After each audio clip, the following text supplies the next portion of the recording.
Hello friends, book dark reader पर आप सभी का स्वागत है। आज हम बात करने वाले हैं the real power is not reacting by Ryan Holiday. यह किताब इंसान की उस गहरी बीमारी को उजागर करती है जहां वह हालात पर नहीं, अपनी प्रतिक्रियाओं पर हार जाता है।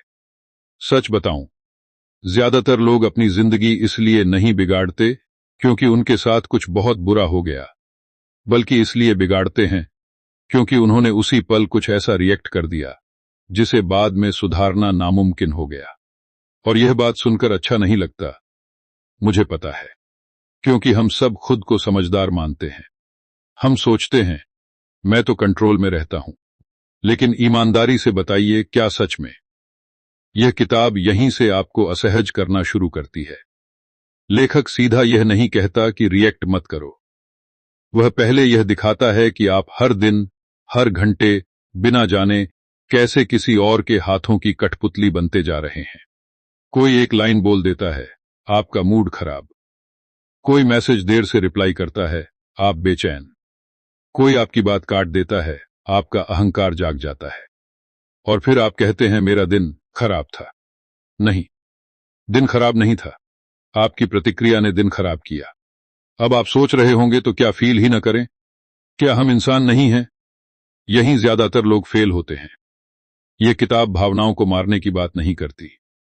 यह किताब भावनाओं को सत्ता देने से रोकने की बात करती है। फर्क बहुत बड़ा है। भावनाएं आएंगी, यह तय है। लेकिन क्या वही तय करेंगी कि आप क्या बोलेंगे, क्या लिखेंगे, क्या तोड़ेंगे, किसे खो देंगे? यही असली सवाल है। लेखक एक खतरनाक लाइन कहता है, the real power is not in force, it is in restraint. अब इसे ध्यान से समझिए। लेखक यह नहीं कह रहा कि ताकत दिखाओ मत। वह कह रहा है कि असली ताकत वहां है जहां आप दिखा सकते थे, लेकिन आपने नहीं दिखाई। यह लाइन खतरनाक इसलिए है क्योंकि यह आपके पूरे मर्दानगी, ईगो, स्टैंड लेने वाले कॉन्सेप्ट को हिला देती है। अगर आपने इसे नहीं समझा, तो आप हर बहस जीतने की कोशिश में अपनी जिंदगी हारते रहेंगे। यहां एक आम सा सीन सोचिए। कोई आपको नीचा दिखाता है, सब देख रहे हैं, दिल तेज धड़क रहा है, दिमाग कह रहा है कुछ बोल। अभी यही लोग वीडियो बंद कर देते हैं क्योंकि आगे जो सच है वह अच्छा नहीं लगेगा। अगर आप उस पल चुप रहते हैं तो लोग सोचते हैं आप हार गए। लेकिन किताब कहती है नहीं, उस पल आप जीते, क्योंकि आपने सामने वाले को नहीं, खुद को कंट्रोल किया। अब यह सिर्फ कहानी नहीं, यह आपकी आदत है। आपने भी कितनी बार किसी पल में मैसेज भेज दिया जो भेजना नहीं चाहिए था? कितनी बार गुस्से में फैसला लिया जो बाद में पछतावा बना? और फिर आपने खुद को यह कहकर शांत किया, उसने मुझे मजबूर किया। लेखक यहीं आपकी झूठी शांति तोड़ता है। वह कहता है किसी ने आपको मजबूर नहीं किया, आपने चुना। यह बात सुनना अच्छा नहीं लगेगा, लेकिन ज्यादातर लोग इसलिए कमजोर हैं क्योंकि वे अपनी प्रतिक्रिया की जिम्मेदारी नहीं लेते। वे हालात को दोष देते हैं, लोगों को दोष देते हैं, किस्मत को दोष देते हैं, लेकिन खुद को नहीं। और जब तक आप यह मानते रहेंगे कि मैं ऐसा हूं ही, तब तक आप बदल नहीं सकते। किताब एक और सीधी बात कहती है, between stimulus and response there is a space. इस लाइन को एक बार और पढ़िए। लेखक यह क्यों कह रहा है? क्योंकि उसी छोटे से स्पेस में आपकी पूरी जिंदगी छुपी है। वही स्पेस तय करता है कि आप शांत रहेंगे या टूटेंगे, समझदारी दिखाएंगे या पछताएंगे। यह स्पेस छोटा है, बहुत छोटा, लेकिन अगर आपने इसे पहचान लिया तो आप अजेय हो जाते हैं। अब ईमानदारी से बताइए, क्या आप उस स्पेस को पहचानते हैं या आप सीधे रिएक्ट कर देते हैं? ज्यादातर लोग कहते हैं मेरे पास टाइम नहीं था सोचने का। और लेखक कहता है यही बहाना आपको गुलाम बनाए रखता है। यहां लेखक स्टोइक फिलॉसफी की तरफ इशारा करता है, लेकिन भारी शब्दों में नहीं। वह रोजमर्रा की जिंदगी से टकराता है। वह कहता है जब आप रिएक्ट करते हैं, आप बाहर की दुनिया को अपने अंदर घुसने देते हैं। आप अपने मूड की चाबी किसी और के हाथ में दे देते हैं। और फिर आप कहते हैं आज मन ठीक नहीं है। सवाल यह नहीं है कि मन ठीक क्यों नहीं है, सवाल यह है कि आपने उसे किसके हवाले कर दिया। अब यह किरदार नहीं है, यह आप हैं। आप ही हैं जो सुबह फोन खोलते ही नोटिफिकेशन से अपना मूड तय कर लेते हैं। आप ही हैं जो किसी एक कमेंट से अपनी पूरी मेहनत पर शक करने लगते हैं और फिर आप कहते हैं लोग बहुत नेगेटिव हैं। नहीं, लोग जैसे हैं वैसे ही रहेंगे। सवाल यह है कि आप कितनी बार उनके जाल में फंसेंगे। किताब यहां एक छोटी जीत की बात करती है। लेखक कहता है, पहली जीत यह नहीं कि आप कभी रिएक्ट न करें। पहली जीत यह है कि आप रिएक्ट करने से पहले रुक जाए, बस 2 सेकंड। यही 2 सेकंड आपको बाकी दुनिया से अलग करते हैं। आपने आजमाया? शायद नहीं, या शायद 1-2 बार किया और फिर भूल गए। यही असली समस्या शुरू होती है, क्योंकि जब आप एक बार खुद को कंट्रोल करना सीखते हैं तो आपकी पहचान बदलने लगती है। लोग आपको शांत कहते हैं, कुछ लोग आपको कमजोर समझते हैं, और यही आपकी परीक्षा है। क्या आप उनकी गलत समझ से डरकर फिर पुराने रिएक्शन में लौट जाएंगे, या आप उस शांति को पकड़कर रखेंगे जो धीरे धीरे आपको ताकतवर बना रही है। यह किताब आपको हीरो नहीं बनाती, यह आपको आईना दिखाती है, और आईना देखना हमेशा असहज होता है, खासकर तब जब उसमें दिखने वाला इंसान आप खुद हों। और अगर आप अभी भी सोच रहे हैं कि मैं तो ठीक हूं, तो एक बात आपको सुननी ही पड़ेगी, असली लड़ाई बाहर नहीं है, वह आपके अंदर शुरू हो चुकी है। और सवाल यह है कि अगले पल आप क्या चुनेंगे। अगर आपने पिछली बात को सच में सुना है तो अब मन थोड़ा असहज होना चाहिए। अगर नहीं हुआ तो या तो आपने ध्यान नहीं दिया या फिर आप खुद से बच रहे हैं। और सच बताऊं, यहीं से यह किताब ज्यादातर लोगों के लिए खतरनाक बन जाती है, क्योंकि अब लेखक एक और भ्रम तोड़ने आता है। यह भ्रम की रिएक्ट न करना मतलब दब जाना। अब आप सोच रहे होंगे, अगर मैं चुप रहूं, अगर जवाब न दूं, अगर पलट कर न बोलूं, तो लोग मुझे हल्का समझेंगे। यह डर बहुत पुराना है, और यही डर आपको हर बार उसी जाल में वापस खींच लाता है। लेखक साफ कहता है, दुनिया में 2 तरह की चुप्पियां होती हैं, एक डर से भरी और दूसरी ताकत से भरी। फर्क बाहर से नहीं दिखता, फर्क अंदर होता है। यह बात सुनना अच्छा नहीं लगेगा, लेकिन ज्यादातर लोग चुप इसलिए नहीं रहते क्योंकि वे मजबूत हैं, बल्कि इसलिए कि वे बाद में फट पड़ने की तैयारी कर रहे होते हैं। यह कंट्रोल नहीं है, यह टाइम बम है। और फिर जब वह फटता है तो आप कहते हैं, मैं तो बहुत दिन से सह रहा था। किताब यहां रोकती है और पूछती है, क्या आप सह रहे थे या बस जमा कर रहे थे। लेखक एक लाइन कहता है, not reacting is not weakness, it is mastery. अब इसे हल्के में मत लीजिए। लेखक यह क्यों कह रहा है? क्योंकि मैस्टरी का मतलब है अपने अंदर उठने वाली पहली आग को पहचानना और उसे फैलने से पहले शांत कर देना। यह आग बाहर वाले ने नहीं लगाई, वह तो सिर्फ चिंगारी था। आग आपके अंदर पहले से थी, और अगर यह बात आपको चुभ रही है तो शायद सही जगह लगी है। अब एक आम सीन देखिए। ऑफिस में बॉस ने सबके सामने आपको टोक दिया। शब्द ज्यादा तेज नहीं थे, लेकिन टोन थी। दिल ने कहा इज्जत चली गई, दिमाग ने कहा अभी जवाब दे। आपने क्या किया? या तो तुरंत बोल पड़े या अंदर ही अंदर उबलते रहे। दोनों ही हालत में आप हार गए, और फिर घर जाकर वही बात दोहराई, खुद को सही साबित किया, और अगले दिन फिर वही डर लेकर ऑफिस गए। यह सिर्फ कहानी नहीं, यह आपकी आदत है। आप हर उस पल को दोबारा जीते हैं जहां आपने खुद को छोटा महसूस किया। और लेखक कहता है, जब आप रिएक्ट करते हैं आप उस पल को और बड़ा बना देते हैं, आप उसे अपनी पहचान का हिस्सा बना लेते हैं। यही लोग वीडियो बंद कर देते हैं, क्योंकि अब जिम्मेदारी पूरी तरह आपके कंधों पर आ रही है। अब कोई और दोषी नहीं बचता। किताब यहां एक और खतरनाक सच सामने रखती है। लेखक कहता है, लोग आपको नहीं उकसाते, वे बस आपको दिखाते हैं कि आप अंदर से कितने अस्थिर हैं। अगर किसी एक कमेंट से आप हिल जाते हैं तो समस्या कमेंट नहीं है, समस्या आपकी नींव है। यह लाइन खतरनाक है, क्योंकि यह आपकी पूरी मैं ऐसा ही हूं वाली पहचान को तोड़ देती है। अब ईमानदारी से बताइए, क्या आपने कभी यह कहा है, मुझे गुस्सा बहुत आता है?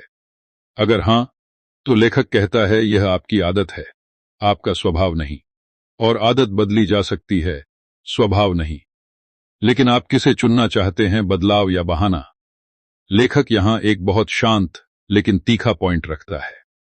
वह कहता है जो इंसान हर बात पर रिएक्ट करता है वह कभी लॉन्ग टर्म नहीं सोच सकता, क्योंकि लॉन्ग टर्म के लिए आपको शॉर्ट टर्म का गुस्सा निगलना पड़ता है। और यह निगलना कायरता नहीं है, यह निवेश है। आप अभी शांत रहकर भविष्य की जीत खरीद रहे होते हैं। यह लाइन आपको थोड़ा असहज करेगी, लेकिन सोचिए, आपकी जिंदगी में कितने फैसले सिर्फ इसलिए खराब हुए क्योंकि आपने तुरंत कुछ कह दिया, तुरंत कुछ कर दिया, और फिर आपने कहा उस वक्त सही लगा। किताब पूछती है सही लगा या बस अच्छा लगा। अब यह किरदार नहीं है, यह आप हैं। आप ही हैं जो कभी कभी सच जानते हुए भी गलत मैसेज भेज देते हैं। आप ही हैं जो बाद में कहते हैं काश थोड़ा रुक गया होता, और यही काश आपकी सबसे बड़ी सजा बन जाती है। लेखक यहां अभ्यास की बात करता है, कोई मोटिवेशनल भाषण नहीं, कोई चिल्लाना नहीं। वह कहता है अगली बार जब अंदर से प्रतिक्रिया उठे तो उसे दबाओ मत, भागो मत, बस देखो, उसे नाम दो। कहो यह गुस्सा है, यह डर है, यह अपमान है। जिस पल आपने नाम दे दिया उस पल आप उससे अलग हो गए, और यही अलगाव आपकी पहली जीत है। समझ आई, आजमाया, अटका, यही क्रम चलता है। आप आजमाएंगे, कभी सफल होंगे, कभी नहीं, कभी फिर वही गलती होगी, और यहीं ज्यादातर लोग खुद को छोड़ देते हैं। वे कहते हैं मेरे बस का नहीं। लेखक कहता है नहीं, यह आपके बस का है, बस आपके अहंकार के बस का नहीं। किताब एक और भ्रम तोड़ती है, यह कि शांत इंसान को चोट नहीं लगती। सच यह है कि शांत इंसान को सबसे ज्यादा चोट लगती है, लेकिन वह उसे जहर नहीं बनने देता। वह जानता है कि हर चोट का जवाब वार से नहीं दिया जाता।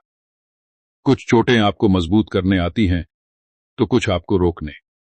यह बात सुनना अच्छा नहीं लगेगा, लेकिन अगर आप हर बार खुद को सही साबित करने में लगे रहते हैं तो आप कभी सही दिशा में नहीं जा पाएंगे, क्योंकि सही दिशा अक्सर शांत होती है, भीड़ से दूर।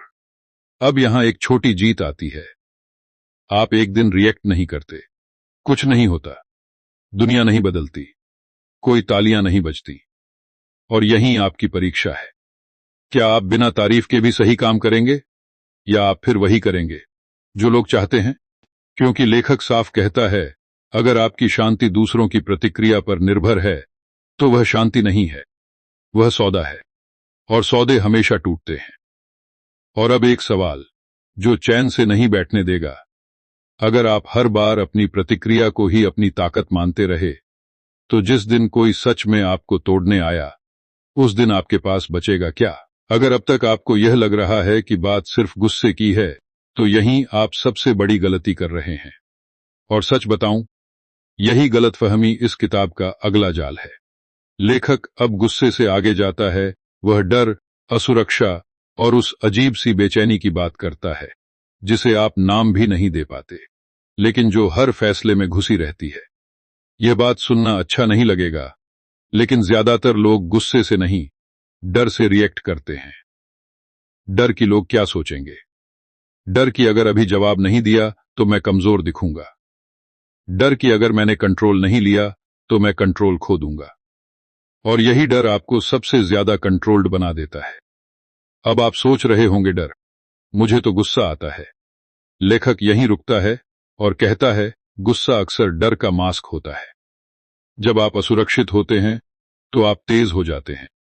जब आप खुद पर भरोसा नहीं करते तो आप आवाज ऊंची करते हैं। यह लाइन आपको थोड़ा असहज करेगी, क्योंकि यह आपकी बनाई हुई स्ट्रांग पर्सनैलिटी को नंगा कर देती है।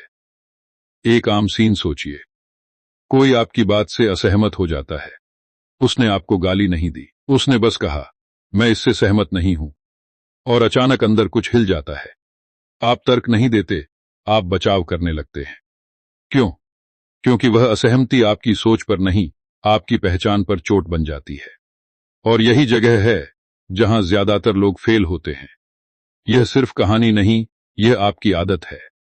आपने भी कितनी बार असहमति को अपमान समझ लिया है, और फिर पूरी एनर्जी यह साबित करने में लगा दी कि मैं गलत नहीं हो सकता। लेखक कहता है, जो इंसान गलत होने से डरता है वह सीख नहीं सकता, और जो सीख नहीं सकता वह बदल नहीं सकता। यही लोग वीडियो बंद कर देते हैं, क्योंकि अब सवाल सिर्फ रिएक्शन का नहीं, अहंकार का हो गया है। और अहंकार सबसे ज्यादा तब चिल्लाता है जब वह डर रहा होता है। किताब एक और खतरनाक लाइन कहती है, you don't react to what happens, you react to what it means to you. इसे हल्के में मत जाने दीजिए। लेखक ये क्यों कह रहा है? क्योंकि एक ही घटना दो लोगों को अलग अलग तोड़ती है। फर्क घटना में नहीं, अर्थ में है। और वह अर्थ आप खुद बनाते हैं। अगर आपने हर बात को अपनी वैल्यू से जोड़ दिया तो हर बात युद्ध बन जाएगी। अब ईमानदारी से बताइए, क्या आप हर फीडबैक को हमला मान लेते हैं? क्या हर मजाक आपको नीचा दिखाने की कोशिश लगता है? अगर हां, तो लेखक कहता है समस्या दुनिया की क्रूरता नहीं है, समस्या आपकी व्याख्या है। और जब तक आप व्याख्या नहीं बदलते तब तक आपकी प्रतिक्रिया नहीं बदलेगी। यहां लेखक एक अजीब सा अभ्यास सुझाता है। वह कहता है अगली बार जब कुछ चुभे तो खुद से पूछिए, मैं इसे इतना पर्सनल क्यों ले रहा हूं? सवाल आसान लगता है, लेकिन जवाब नहीं। क्योंकि जवाब आपको वहां ले जाएगा जहां आप जाना नहीं चाहते। आपकी अधूरी सुरक्षा, आपका छुपा डर, आपका अनखा गुस्सा। अब यह किरदार नहीं है, यह आप हैं। आप ही हैं जो कभी कभी बिना वजह रक्षात्मक हो जाते हैं। आप ही हैं जो बहस में जीतने से ज्यादा खुद को बचाने में लगे रहते हैं। और फिर आप कहते हैं लोग समझते नहीं। किताब पूछती है, क्या आप खुद को समझते हैं? यह बात सुनना अच्छा नहीं लगेगा, लेकिन अगर आपकी शांति इस पर टिकी है कि लोग आपको सही समझें, तो आप कभी शांत नहीं रह पाएंगे। क्योंकि लोग हमेशा गलत समझेंगे। यह उनका काम है। आपका काम यह तय करना है कि आप हर गलत फहमी पर खुद को खो देंगे या नहीं। किताब यहां एक छोटा लेकिन गहरा बदलाव दिखाती है। लेखक कहता है जब आप रिएक्ट नहीं करते तो आप सामने वाले को आईना नहीं, खाली जगह देते हैं। और खाली जगह ज्यादातर लोगों को परेशान करती है। वे आपको उकसाने की कोशिश करते हैं, आपकी सीमा परखते हैं। और यही आपकी असली परीक्षा होती है। समझ आई, आजमाया, अटका। आपने एक दो बार खुद को रोका, अच्छा लगा। फिर किसी ने जानबूझकर उकसाया और आप टूट गए। और फिर वही पुराना संवाद, मैं भी इंसान हूं। लेखक यहां सख्त हो जाता है। वह कहता है इंसान होना बहाना नहीं है, जिम्मेदारी है। यह लाइन खतरनाक है क्योंकि यह आपको कोई आराम नहीं देती। यह आपको खुद के सामने खड़ा कर देती है। अब एक छोटी जीत आती है। आप किसी बात पर जवाब नहीं देते। अंदर खलबली होती है, लेकिन आप टिके रहते हैं। रात को नींद थोड़ी देर से आती है, लेकिन सुबह पछतावा नहीं होता। और यह छोटा सा फर्क आपकी जिंदगी में पहली दरार डालता है पुरानी आदतों में। लेकिन यहीं एक नई समस्या जन्म लेती है। जब आप रिएक्ट नहीं करते तो लोग आपको बदलता हुआ देखते हैं। और कुछ लोग इसे पसंद नहीं करते। वे कहते हैं अब तू पहले जैसा नहीं रहा। और यह वाक्य आपको फिर हिलाने आता है। यह बात सुनना अच्छा नहीं लगेगा, लेकिन अगर आपकी पहचान दूसरों की आदतों पर टिकी है तो उनका असहज होना तय है। सवाल यह है, क्या आप उनकी सुविधा के लिए फिर खुद को खो देंगे? और अब वह अधूरा सवाल जो यहीं छोड़ दिया जाना चाहिए। अगर आपकी हर प्रतिक्रिया किसी डर से जन्म लेती है, तो जब आप रिएक्ट नहीं करेंगे, क्या आप उस डर से भाग रहे होंगे या पहली बार उसका सामना कर रहे होंगे? अगर अब तक आपको यह लगने लगा है कि ठीक है, मैं समझ गया, रिएक्ट नहीं करना है, तो जरा रुकिए। यही वह पल है जहां ज्यादातर लोग खुद को धोखा दे देते हैं। क्योंकि लेखक अब उस जगह पर आता है जहां समझ और असली बदलाव के बीच गहरी खाई है। और सच बताऊं, इसी खाई में आपकी सारी पुरानी कोशिशें दबी पड़ी हैं। यह बात सुनना अच्छा नहीं लगेगा, लेकिन समझ लेना सबसे सस्ता काम है। असली कीमत तब चुकानी पड़ती है जब हालात वही हों, सामने वाला वही हो, शब्द वही चुभने वाले हों, और फिर भी आप कुछ न करें। लेखक यही साफ करता है, न रिएक्ट करना कोई नैतिक उपलब्धि नहीं है। यह एक मानसिक ट्रेनिंग है। और ट्रेनिंग बिना दर्द के नहीं होती। अब आप सोच रहे होंगे, तो क्या हर बार खुद को रोकना पड़ेगा? हां। और शुरुआत में यह बहुत थकाने वाला होगा, क्योंकि आप सालों से रिएक्ट करते आए हैं। आपका दिमाग उसी पैटर्न पर बना है। किताब कहती है आपका दिमाग बदलाव से नहीं डरता, वह अनिश्चितता से डरता है। और न रिएक्ट करना सबसे अनिश्चित काम है। आपको नहीं पता सामने वाला क्या करेगा, लोग क्या सोचेंगे, नतीजा क्या होगा। यहीं ज्यादातर लोग फेल होते हैं। वे कहते हैं चलो अगली बार, और अगली बार कभी नहीं आता। लेखक एक खतरनाक लाइन कहता है, silence feels like loss before it feels like power. इसे ठीक से समझिए। शुरुआत में चुप्पी हार जैसी लगती है। ईगो कहता है सब देख रहे हैं, दिल कहता है कुछ तो बोल। लेकिन लेखक कहता है, अगर आप इस शुरुआती हार को सह नहीं पाए तो आप कभी असली ताकत तक नहीं पहुंचेंगे। यह लाइन खतरनाक इसलिए है क्योंकि यह आपकी सहनशक्ति को चुनौती देती है, आपकी समझ को नहीं। अब एक और आम सीन। कोई जानबूझकर आपको उकसाता है, वह आपकी कमजोरी जानता है, वह वही शब्द चुनता है। और इस बार आप तैयार थे, आपने किताब पढ़ ली है, आपने सोचा था मैं शांत रहूंगा। लेकिन जैसे ही वह लाइन आती है, अंदर कुछ टूटता है और आप वही कर बैठते हैं जो हमेशा करते आए हैं। यह सिर्फ कहानी नहीं, यह आपकी आदत है। और लेखक यहीं आपको आईना दिखाता है। वह कहता है आप इसलिए नहीं टूटे क्योंकि सामने वाला तेज था, आप इसलिए टूटे क्योंकि आपने पहले से खुद को जीतने वाला मान लिया था। आपने सोचा अब मैं बदल चुका हूं, और यहीं अहंकार वापस आ गया। यह बात सुनना अच्छा नहीं लगेगा, लेकिन शुरुआती कंट्रोल में भी अहंकार छुपा होता है। देखो मैं कितना शांत हूं, और जैसे ही कोई उसे चुनौती देता है वह फट पड़ता है। लेखक कहता है असली शांति दिखाने की चीज नहीं होती, वह तो तब रहती है जब कोई देख भी न रहा हो। यही लोग वीडियो बंद कर देते हैं क्योंकि अब बहाना खत्म हो रहा है। अब न सामने वाला दोषी है, न हालात। अब सवाल सिर्फ यह है, आप कितनी बार खुद को दोबारा ट्रेन करने को तैयार हैं। किताब यहां एक और भ्रम तोड़ती है। वह कहती है न रिएक्ट करने का मतलब यह नहीं कि आप सब सह लें। यह बहुत जरूरी है समझना। न रिएक्ट करना और सीमाएं तय करना अलग चीजें हैं। लेखक साफ कहता है प्रतिक्रिया भावनात्मक होती है, सीमा सचेत होती है। प्रतिक्रिया आपको कमजोर बनाती है, सीमा आपको स्थिर बनाती है। अब ईमानदारी से बताइए, क्या आपने कभी यह सोचकर चुप्पी चुनी कि अब क्या ही करूं? अगर हां, तो वह ताकत नहीं थी, वह थकान थी। और थकान में ली गई चुप्पी आपको और खोखला बनाती है। लेखक यहां एक छोटा लेकिन कठोर अभ्यास सुझाता है। वह कहता है, अपनी प्रतिक्रिया को टालो, अपनी सीमा को नहीं। मतलब यह कि आप तुरंत जवाब न दें, लेकिन बाद में साफ और शांत शब्दों में अपनी बात रखें, बिना आरोप, बिना गुस्से, बिना सफाई दिए। और यह काम आसान नहीं है, क्योंकि इसमें आपको अपने डर के साथ बैठना पड़ता है। अब यह किरदार नहीं है, यह आप हैं। आप ही हैं जो या तो तुरंत फट पड़ते हैं या फिर सब कुछ अंदर दबा लेते हैं और फिर रात को खुद से लड़ते हैं। लेखक कहता है दोनों ही रास्ते आपको थका देंगे। तीसरा रास्ता है रुकना, सोचना और फिर बोलना। लेकिन यही रास्ता सबसे कम चुना जाता है। समझ आई, आजमाया, अटका, फिर थोड़ी समझदारी आई।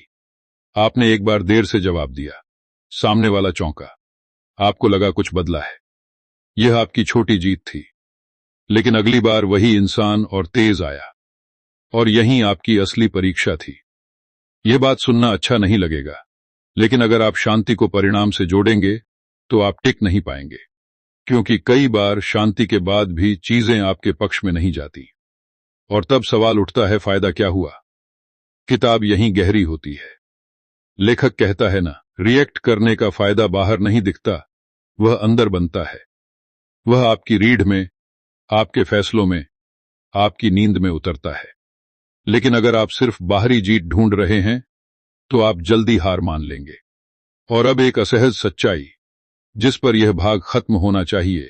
अगर आपकी शांति इस शर्त पर टिकी है कि सामने वाला बदले, माने या सुधरे, तो आप अब भी उसके कंट्रोल में हैं। और यहीं से असली लड़ाई और गहरी होने वाली है।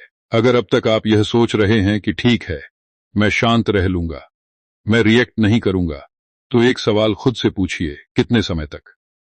एक दिन, एक हफ्ता, जब तक सामने वाला चुप रहे। क्योंकि लेखक अब उस सच्चाई पर आता है जिसे ज्यादातर लोग सुनना ही नहीं चाहते ना, रिएक्ट करना कोई फेज नहीं है, यह पहचान का बदलाव है। और पहचान बदलना सबसे डरावना काम होता है। यह बात सुनना अच्छा नहीं लगेगा, लेकिन ज्यादातर लोग बदलाव इसलिए छोड़ देते हैं क्योंकि उन्हें लगता है कि वे कुछ खो रहे हैं। जैसे उनकी तेजी, उनका जवाब, उनका स्टाइल चला जाएगा। लेखक कहता है हां, जाएगा, और अच्छा है कि जाएगा, क्योंकि वही चीजें आपको अब तक यहां तक लाई हैं और यहीं पर रोक भी रही हैं। अब आप सोच रहे होंगे, लेकिन अगर मैं ऐसा हो गया तो लोग फायदा उठाएंगे। यह डर बहुत आम है, और यही डर आपको बार बार पुराने पैटर्न में खींच लाता है। किताब यहां एक साफ बात कहती है, जो इंसान हर बार खुद को बचाने में लगा रहता है वह कभी आगे नहीं बढ़ सकता, क्योंकि आगे बढ़ने के लिए कभी कभी गलत समझे जाने का जोखिम लेना पड़ता है। यह लाइन आपको थोड़ा असहज करेगी, लेकिन अगर लोग आपके शांत होने का फायदा उठा रहे हैं तो समस्या आपकी शांति नहीं है, आपकी सीमाएं हैं। और सीमाएं चिल्लाकर नहीं, साफ फैसलों से बनती हैं। अब एक आम सीन देखिए। आपने तय किया है कि अब आप बहस में नहीं पड़ेंगे। कोई फिर वही ताना मारता है। इस बार आप चुप रहते हैं। सामने वाला और तेज हो जाता है। अंदर से आवाज आती है, देखा, चुप्पी बेकार है। और यहीं ज्यादातर लोग टूट जाते हैं। वे कहते हैं अब बहुत हो गया, और फिर वही पुराना विस्फोट। यह सिर्फ कहानी नहीं, यह आपकी आदत है। और लेखक यही कहता है, न रिएक्ट करने का मतलब यह नहीं कि सामने वाला तुरंत सुधर जाएगा। कई बार वह और बिगड़ेगा, क्योंकि आपने उसका खेल बदल दिया है। और हर खिलाड़ी बदलाव से चिढ़ता है।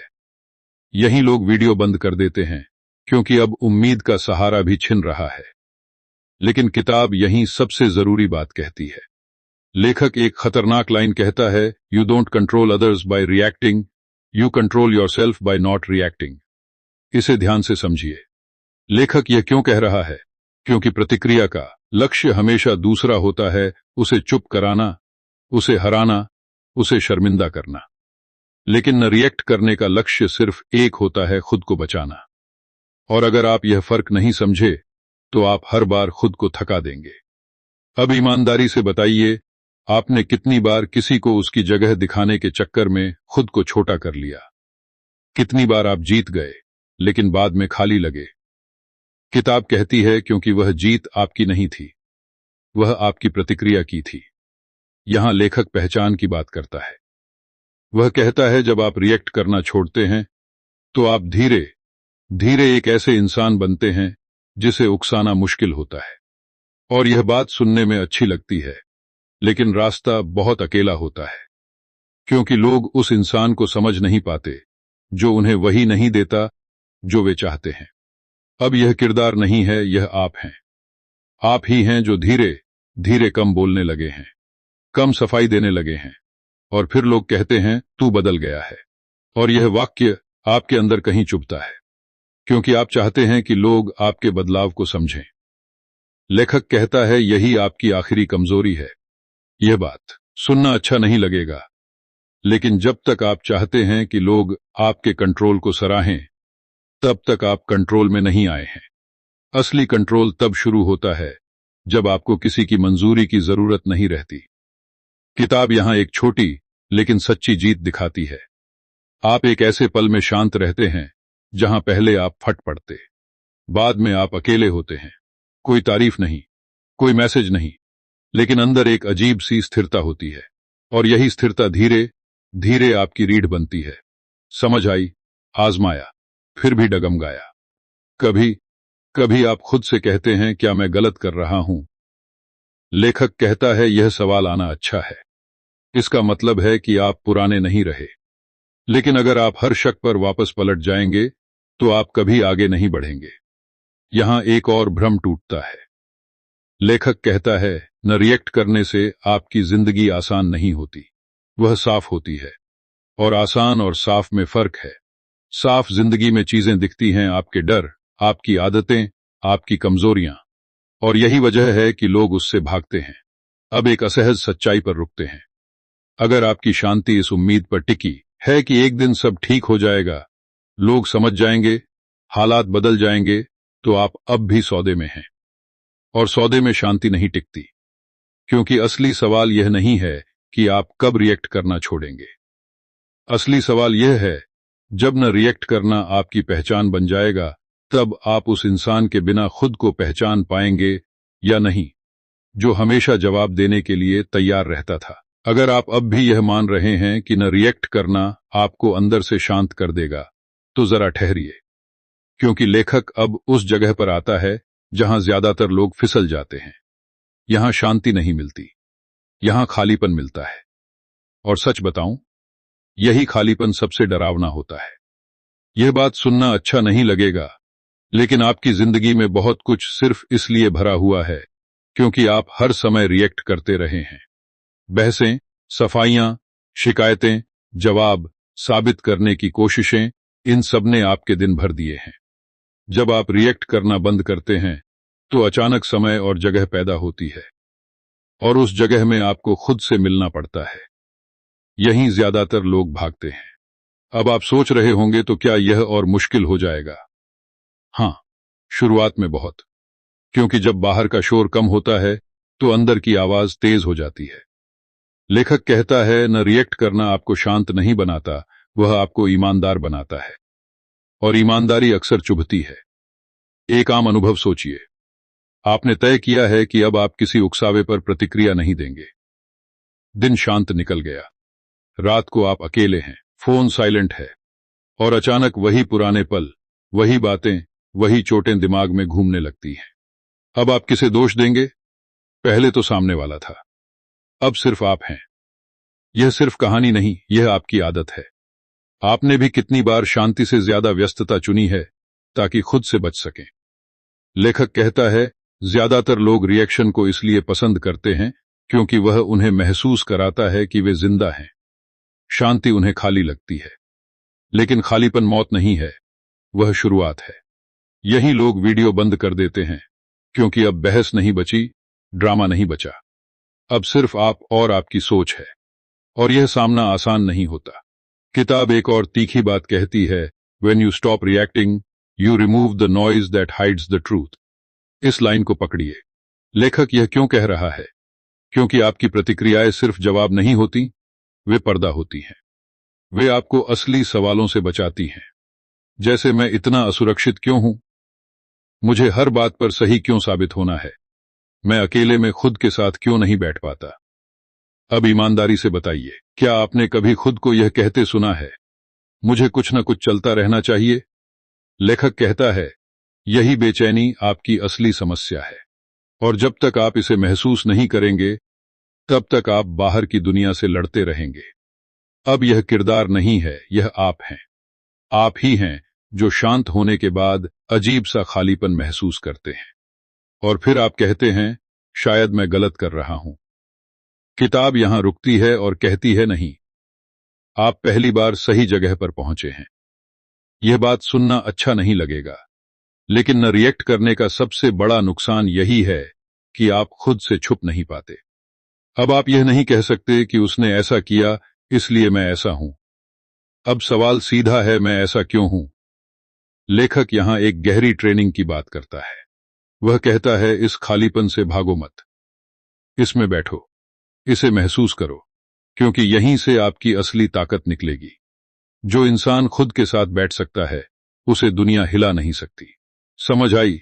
आजमाया, फिर डर लगा। आपने कुछ दिनों तक शांति चुनी, फिर एक दिन अचानक सब बेमतलब लगा, और आपने खुद से पूछा, अब क्या? लेखक कहता है, यही सवाल जरूरी है, क्योंकि अब आप रिएक्शन से नहीं, उद्देश्य से जीने की तैयारी कर रहे हैं। यह लाइन आपको थोड़ा असहज करेगी, लेकिन अगर आपकी जिंदगी का मतलब सिर्फ जवाब देना, साबित करना और बचाव करना था, तो वह जिंदगी नहीं थी, वह सिर्फ प्रतिक्रिया थी। अब एक छोटी जीत आती है। आप उस खालीपन में बैठे रहते हैं। आप भागते नहीं, आप फोन नहीं उठाते, आप किसी को मैसेज नहीं करते, और धीरे धीरे आप महसूस करते हैं कि बेचैनी का शोर थोड़ा कम हो रहा है। यह खुशी नहीं है, यह स्थिरता है, और यही स्थिरता आगे की नींव है। लेकिन यहीं एक नया खतरा पैदा होता है। जब आप शांत होते हैं, तो आप दूसरों की बेचैनी साफ देखने लगते हैं, और कई लोग यह बर्दाश्त नहीं कर पाते। वे आपको फिर खींचने की कोशिश करेंगे, बहस में, ड्रामे में, पुराने रोल में। ये बात सुनना अच्छा नहीं लगेगा, लेकिन अगर आप हर बार उनकी बेचैनी को शांत करने दौड़ेंगे तो आप फिर वही करेंगे जो पहले करते थे। लेखक कहता है, हर किसी को राहत देना आपकी जिम्मेदारी नहीं है, खासकर तब जब उसकी बेचैनी आपकी शांति खा रही हो। और अब यह असहज सवाल जिस पर यह हिस्सा खत्म होना चाहिए, अगर आप रिएक्ट करना छोड़ चुके हैं और फिर भी अंदर खालीपन है, तो क्या आप उसे भरने के लिए कुछ नया बनाएंगे या फिर डर के मारे उसी पुराने शोर में वापस कूद जाएंगे? अगर आपने अब तक खुद के साथ बैठना सीख लिया है, तो एक बात साफ हो जानी चाहिए, असली लड़ाई बाहर की दुनिया से नहीं थी। और सच बताऊं, यहीं ज्यादातर लोग एक नई गलती कर बैठते हैं। वे सोचते हैं कि अब सब समझ आ गया, अब बस शांत रहना है। लेकिन लेखक अब उस जगह पर आता है जहां शांति भी खतरा बन सकती है। यह बात सुनना अच्छा नहीं लगेगा, लेकिन कुछ लोग शांति को भी ढाल बना लेते हैं। वे न रिएक्ट करने को छुपने का तरीका बना लेते हैं, हर सवाल से बचने के लिए, हर जिम्मेदारी से बचने के लिए। और फिर वे कहते हैं, मैं तो शांत रहता हूं। किताब यहीं रोकती है और पूछती है, शांत इसलिए कि आप मजबूत हैं या इसलिए कि आप टकराव से डरते हैं? अब आप सोच रहे होंगे, तो क्या न रिएक्ट करना भी गलत हो सकता है? हां, अगर वह डर से आ रहा हो। लेखक साफ करता है, न रिएक्ट करना ताकत है, लेकिन केवल तब जब आप चुन रहे हों, भाग नहीं रहे हों। अगर आपकी चुप्पी के पीछे डर है, तो वह कंट्रोल नहीं है, वह बस एक नया पलायन है। एक आम सीन सोचिए, किसी ने आपसे सीधे सवाल पूछा, आप जानते हैं कि जवाब देना जरूरी है, लेकिन आप चुप रह जाते हैं, खुद को यह कहकर कि मैं रिएक्ट नहीं कर रहा। अंदर राहत मिलती है, बाहर मामला लटक जाता है, और धीरे धीरे आप हर मुश्किल बातचीत से बचने लगते हैं। यह शांति नहीं है, यह टालना है। यह सिर्फ कहानी नहीं, यह आपकी आदत बन सकती है। और लेखक यही चेतावनी देता है, जो इंसान हर टकराव से बचता है, वह धीरे धीरे अपनी आवाज खो देता है, और बिना आवाज के शांति सम्मान नहीं दिलाती। यही लोग वीडियो बंद कर देते हैं, क्योंकि अब किताब आपको यह नहीं कह रही कि बस शांत रहो, अब वह कह रही है, सही समय पर बोलो। और सही समय पहचानना सबसे मुश्किल काम है। लेखक एक खतरनाक लाइन कहता है, काम इज नॉट पासिव, काम इज प्रिसाइज। इसे ध्यान से समझिए। लेखक यह क्यों कह रहा है? क्योंकि असली शांति सुस्त नहीं होती, वह सजग होती है। वह जानती है कब चुप रहना है और कब बोलना है। अगर आप हर समय चुप हैं, तो आप शांति में नहीं, आदत में हैं। अब ईमानदारी से बताइए, क्या आपने कभी किसी जरूरी बात को सिर्फ इसलिए नहीं कहा क्योंकि आप बहस से बचना चाहते थे, और बाद में खुद से कहा, चलो शांति बनी रही? किताब कहती है, अगर शांति की कीमत आपकी सच्चाई है, तो वह सौदा आपको अंदर से खोखला कर देगा। अब यह किरदार नहीं है, यह आप हैं। आप ही हैं जो कभी कभी सही होते हुए भी चुप रहते हैं, और फिर अंदर ही अंदर खुद को दोष देते हैं। लेखक कहता है, यह आत्म धोखा है, क्योंकि आप खुद को शांत नहीं बना रहे, आप खुद को छोटा बना रहे हैं। यह बात सुनना अच्छा नहीं लगेगा, लेकिन हर सवाल का जवाब देना जरूरी नहीं है, और हर जवाब टालना भी सही नहीं है। फर्क समझदारी का है, और समझदारी बिना अभ्यास के नहीं आती। किताब यहां एक गहरा अभ्यास सुझाती है। वह कहती है, खुद से पूछिए, अगर मैं अभी कुछ नहीं कहता, तो क्या यह ताकत है या डर? सवाल छोटा है, लेकिन जवाब आपको हिला देगा, क्योंकि कई बार आप पाएंगे कि आपकी चुप्पी बहुत सुविधाजनक है, और सुविधा अक्सर विकास की दुश्मन होती है। समझ आई, आजमाया, फिर उलझन हुई। आपने एक जगह चुप रहना चुना, सही था। दूसरी जगह भी वही किया, लेकिन अंदर कुछ खटकता रहा, और यहीं से आपकी समझ गहरी होती है। अब आप सिर्फ रिएक्ट या न रिएक्ट नहीं कर रहे, आप चुन रहे हैं। यह लाइन आपको थोड़ा असहज करेगी, लेकिन असली कंट्रोल का मतलब यह नहीं कि आप कभी गलत न हो। इसका मतलब है कि आप अपनी गलती से भागे नहीं। और कई बार सही काम यह होता है कि आप शांत रहते हुए भी साफ बोलें। अब एक छोटी जीत आती है। आप बिना गुस्से के, बिना आरोप के बस सच बोल देते हैं।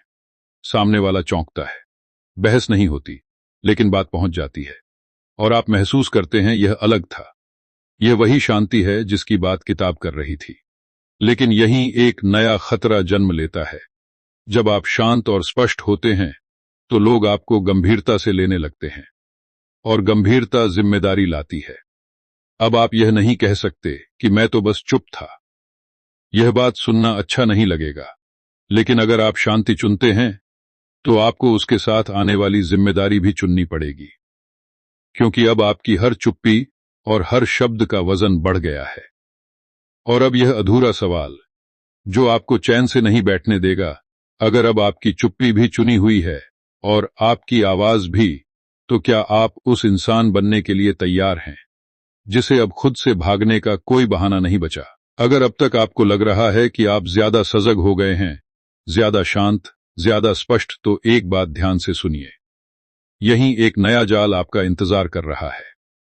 लेखक अब उस जगह पर आता है जहां कंट्रोल धीरे धीरे गर्व में बदलने लगता है। और सच बताऊं, यही वह बिंदु है जहां सबसे ज्यादा नुकसान होता है, क्योंकि यहां गिरने पर आपको पता भी नहीं चलता। यह बात सुनना अच्छा नहीं लगेगा, लेकिन जब आप रिएक्ट नहीं करते तो आपको अंदर ही अंदर बेहतर महसूस होने लगता है। आप सोचते हैं, देखो मैं कितना शांत हूं, कितनी समझदारी है मुझ में। और यही सोच सबसे चुपचाप जहर घोलती है, क्योंकि अब आप दूसरों की प्रतिक्रियाओं को नीचे से देखने लगते हैं। और जिस दिन आप खुद को ऊपर समझने लगते हैं, उसी दिन आपकी सीख रुक जाती है। अब आप सोच रहे होंगे, लेकिन शांत रहना तो अच्छी बात है। हां, जब तक वह विनम्रता से जुड़ा है। लेखक कहता है, शांति अगर करुणा नहीं पैदा कर रही तो वह अहंकार पैदा कर रही है। और अहंकार चाहे कितना भी शांत दिखे, अंदर से उतना ही कठोर होता है। एक आम सीन सोचिए, कोई फिर वही गलती करता है, वही रिएक्शन दिखाता है। पहले आप भी ऐसे ही थे। अब आप चुप रहते हैं, लेकिन अंदर एक सोच उठती है, यह भी क्या बेवकूफी है। आप कुछ कहते नहीं, लेकिन दूरी बन जाती है। लेखक यहीं रोकता है और कहता है, अगर आपकी शांति ने आपको दूसरों से काट दिया है तो वह ताकत नहीं, अलगाव है। यह सिर्फ कहानी नहीं, यह आपकी आदत बन सकती है। आपने भी कभी कभी खुद को यह कहते सुना होगा, लोग बहुत इमैच्योर हैं। और किताब पूछती है, क्या सच में वे इमैच्योर हैं, या आपने बस अपनी नई पहचान से उन्हें जज करना शुरू कर दिया है? यहीं लोग वीडियो बंद कर देते हैं, क्योंकि अब किताब आपको हीरो नहीं बना रही। अब वह कह रही है, सावधान रहो, तुम भी वही बन सकते हो जिससे तुम भाग रहे थे। लेखक एक खतरनाक लाइन कहता है, ego doesn't disappear, it evolves. इस लाइन को पकड़िए। लेखक यह क्यों कह रहा है? क्योंकि अहंकार हमेशा शोर नहीं करता। कभी कभी वह बहुत शांत, बहुत समझदार, बहुत स्पिरिचुअल हो जाता है, और तब उसे पहचानना और मुश्किल हो जाता है। अगर आप यह मान बैठे कि अब मेरा अहंकार खत्म हो गया, तो समझ लीजिए वह बस नया रूप लेकर बैठा है। अब ईमानदारी से बताइए, क्या आपको कभी ऐसा लगा है कि काश बाकी लोग भी मेरी तरह शांत हो जाए? अगर हां, तो लेखक कहता है, यही सोच आपको फिसलाने वाली है, क्योंकि अब आप दूसरों को बदलने की उम्मीद कर रहे हैं, और उम्मीद हमेशा नियंत्रण का नया रूप होती है। अब यह किरदार नहीं है, यह आप हैं। आप ही हैं जो अब बहस में नहीं पड़ते, लेकिन मन ही मन फैसला सुना देते हैं, और फिर आप खुद को सही महसूस करते हैं। किताब यहां सीधी चोट करती है। वह कहती है, अंदर दिया गया फैसला भी प्रतिक्रिया ही है, बस बिना आवाज के। यह बात सुनना अच्छा नहीं लगेगा, लेकिन अगर आपकी शांति ने आपको कठोर बना दिया है, तो आपने रिएक्ट करना छोड़ा नहीं है, आपने बस उसे अंदर शिफ्ट कर दिया है। किताब यहां एक और अभ्यास सुझाती है। वह कहती है, हर बार जब आप किसी की प्रतिक्रिया को देखकर खुद को श्रेष्ठ महसूस करें, तो खुद से पूछिए, क्या मैं सीख रहा हूं या जज कर रहा हूं? सवाल छोटा है, लेकिन जवाब आपको तुरंत जमीन पर ले आएगा। समझ आई, आजमाया, फिर फिसले। आपने एक दिन खुद को शांत और विनम्र रखा, दूसरे दिन वही शांति आपको ठंडी और दूर लगी, और यहीं से आपकी समझ और गहरी होती है। अब आप यह सीख रहे हैं कि न रिएक्ट करना भी एक जिम्मेदारी है, सिर्फ खुद के लिए नहीं, दूसरों के लिए भी। यह लाइन आपको थोड़ा असहज करेगी, लेकिन अगर आपकी शांति दूसरों को छोटा महसूस करा रही है, तो वह शांति नहीं, छुपा हुआ घमंड है। अब एक छोटी जीत आती है। आप किसी की प्रतिक्रिया देखते हैं, मुस्कुराते हैं और अंदर कोई निर्णय नहीं बनाते। आप बस देखते हैं, बिना तुलना, बिना दूरी। और यह पहली बार है जब आपकी शांति नरम लगती है, भारी नहीं। लेकिन यहीं एक और खतरा खड़ा होता है। जब आप नरम होते हैं तो लोग सोचते हैं कि आप सब सह लेंगे। और अब सवाल यह नहीं है कि आप रिएक्ट करेंगे या नहीं, सवाल यह है आप अपनी नरमी को कैसे बचाएंगे। यह बात सुनना अच्छा नहीं लगेगा, लेकिन नरमी बिना स्पष्टता के जल्दी टूट जाती है। और यही अगली चुनौती है। और अब वह असहज एहसास जिस पर यह हिस्सा खत्म होना चाहिए। अगर आपकी शांति आपको दूसरों से ऊपर ले जा रही है तो आप अकेले हो जाएंगे, लेकिन अगर वह आपको दूसरों के करीब ला रही है तो क्या आप उस नजदीकी के जोखिम के लिए तैयार हैं? अगर आपने यहां तक पहुंचते पहुंचते यह महसूस किया है कि शांति भी बोझ बन सकती है, तो आप ठीक उसी जगह खड़े हैं जहां लेखक आपको लाना चाहता था। क्योंकि अब वह उस सच्चाई की बात करता है जिसे ज्यादातर लोग समझ तो लेते हैं, लेकिन जी नहीं पाते। हर परिस्थिति में शांत रहना जरूरी नहीं है। और यह बात सुनना सच में अच्छा नहीं लगता। अब आप सोच रहे होंगे, तो फिर यह सब सीखने का फायदा क्या? यही किताब आपकी समझ की परीक्षा लेती है। लेखक कहता है शांति कोई नियम नहीं है, वह एक उपकरण है। और हर उपकरण की तरह उसका गलत इस्तेमाल भी हो सकता है। अगर आप हर जगह एक ही औजार लेकर जाएंगे तो कुछ न कुछ टूटेगा, या तो सामने वाला या आप। यह बात सुनना अच्छा नहीं लगेगा, लेकिन कुछ स्थितियां ऐसी होती हैं जहां न रिएक्ट करना भी एक तरह की हिंसा बन जाती है, अपने ही खिलाफ। जब कोई आपकी सीमा बार बार तोड़ रहा हो, जब कोई आपकी चुप्पी को अनुमति समझ रहा हो, तब लगातार शांत रहना आपको अंदर से तोड़ देता है। यह सिर्फ कहानी नहीं, यह आपकी आदत हो सकती है। आपने भी कभी कभी यह सोचा होगा, चलो छोड़ो, मैं शांत रह लेता हूं, और धीरे धीरे आपने खुद को ही छोटा कर लिया। किताब यहीं सख्त होती है। वह कहती है शांति का मतलब आत्म त्याग नहीं है। यहीं लोग वीडियो बंद कर देते हैं, क्योंकि अब किताब आपको कोई आसान फॉर्मूला नहीं दे रही। अब वह कह रही है सोचो, चुनो और फिर खड़े रहो। लेखक एक खतरनाक लाइन कहता है, restraint without self respect becomes self eraser. इस लाइन को ध्यान से समझिए। लेखक यह क्यों कह रहा है? क्योंकि अगर आपकी चुप्पी में खुद का सम्मान नहीं है तो वह धीरे धीरे आपकी पहचान मिटा देती है। और आप खुद को यह कहकर धोखा देते रहते हैं, मैं तो शांत हूं। नहीं, आप गायब हो रहे हैं। अब ईमानदारी से बताइए, क्या आपने कभी किसी रिश्ते, किसी जगह, किसी माहौल में खुद को छोटा करते करते यह मान लिया कि शायद मैं ही ज्यादा चाहता हूं? किताब पूछती है, या शायद आपने बहुत कम मांगना सीख लिया है? अब यह किरदार नहीं है, यह आप हैं। आप ही हैं जो कभी कभी अंदर से जानते हैं कि अब बोलना चाहिए, लेकिन डर के मारे चुप रहते हैं। और फिर खुद को यह समझाते हैं कि यह परिपक्वता है। लेखक कहता है परिपक्वता और पलायन में बहुत पतली रेखा होती है, और ज्यादातर लोग उस रेखा को पार कर जाते हैं। यह बात सुनना अच्छा नहीं लगेगा, लेकिन अगर आपकी शांति ने आपको असहाय बना दिया है तो वह शांति नहीं, आदत है। और आदत बदली जा सकती है। किताब यहां एक निर्णायक मोड़ लाती है। लेखक कहता है असली कंट्रोल का मतलब है सही समय पर खड़ा होना, बिना गुस्से के, बिना नफरत के, लेकिन पूरी स्पष्टता के साथ। और यह करना रिएक्ट करने से ज्यादा मुश्किल होता है, क्योंकि इसमें आपको अकेले खड़ा होना पड़ता है। समझ आई? आजमाया, फिर डर लगा। आपने एक जगह अपनी सीमा रखी, आवाज नहीं कांपी, लेकिन अंदर तूफान था। सामने वाला चुप हो गया। आपको लगा मैं गलत था या सही? किताब कहती है यह सवाल अच्छा है, क्योंकि अब आप ऑटो पायलट पर नहीं हैं। यह लाइन आपको थोड़ा असहज करेगी, लेकिन अगर आप सिर्फ तब शांत हैं जब सब ठीक है, तो आप शांत नहीं हैं। आप बस टकराव से बचे हुए हैं। अब एक छोटी जीत आती है। आप अपनी बात रखते हैं, बिना किसी प्रतिक्रिया के। कोई बहस नहीं, कोई ड्रामा नहीं, बस एक सीधी रेखा खींच दी जाती है। और आप महसूस करते हैं, मैं टूटा नहीं। यह एहसास आपकी शांति को नया आधार देता है। लेकिन यहीं एक नई समस्या जन्म लेती है। जब आप अपनी सीमा तय करते हैं तो कुछ लोग आपको बदला हुआ कहेंगे। कुछ कहेंगे अब तू पहले जैसा नहीं रहा। और यह बात फिर आपको हिलाने आएगी। यह बात सुनना अच्छा नहीं लगेगा, लेकिन अगर आपकी पहचान इस पर टिकी है कि लोग आपको कैसे देखते हैं, तो आपकी शांति हमेशा खतरे में रहेगी।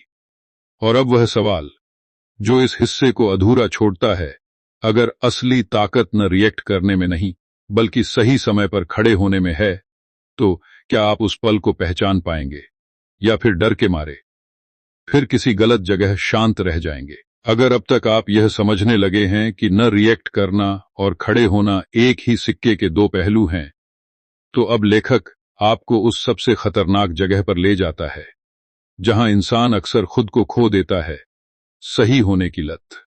और सच बताऊं, यही लत आपकी शांति को सबसे ज्यादा नुकसान पहुंचाती है।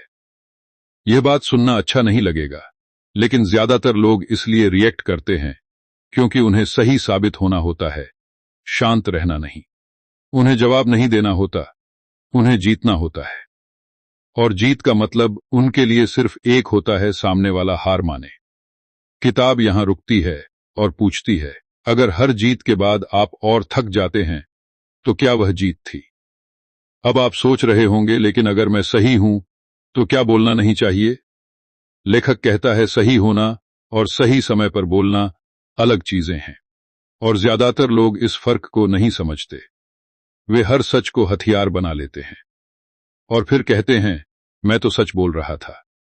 किताब पूछती है, सच बोल रहे थे या खुद को ऊंचा दिखा रहे थे? यह लाइन आपको थोड़ा असहज करेगी, लेकिन कई बार सच भी अहंकार का औजार बन जाता है। और तब वह सच किसी को सुधारता नहीं, सिर्फ तोड़ता है। एक आम सीन सोचिए।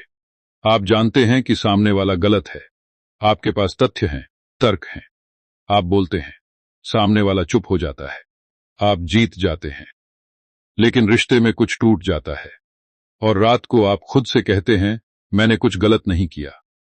किताब यहां चुपचाप सवाल छोड़ देती है, लेकिन क्या कुछ सही बचा? यह सिर्फ कहानी नहीं, यह आपकी आदत है।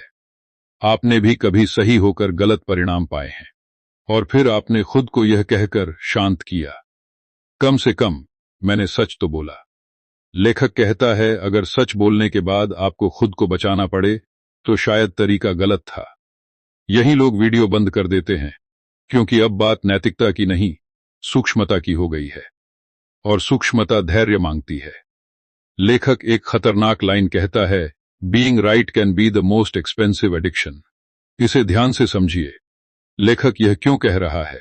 क्योंकि सही होने की कीमत अक्सर रिश्ते, अवसर और अंदर की शांति होती है। और आप यह कीमत धीरे धीरे चुकाते हैं, इसलिए दर्द समझ में नहीं आता। अब ईमानदारी से बताइए, क्या आपने कभी बहस जीतकर यह सोचा है कि काश मैंने कुछ न कहा होता? अगर हां, तो लेखक कहता है, यही संकेत है कि आपकी प्रतिक्रिया ने आपकी समझ पर जीत हासिल कर ली थी। अब यह किरदार नहीं है, यह आप हैं। आप ही हैं जो कभी कभी सही होते हुए भी चुप नहीं रह पाते।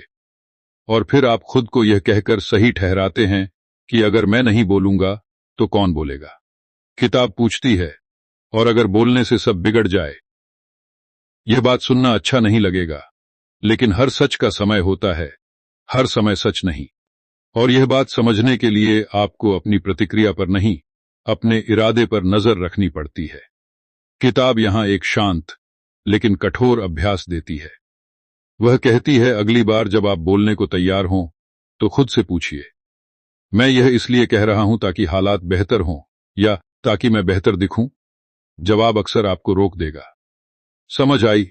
आजमाया, फिर चूके। आपने एक बार खुद को रोका, अच्छा लगा, दूसरी बार नहीं रोक पाए, और फिर वही पछतावा। लेखक यहां आपको दोष नहीं देता। वह कहता है, यह लत पुरानी है और पुरानी लतें एक दिन में नहीं जाती।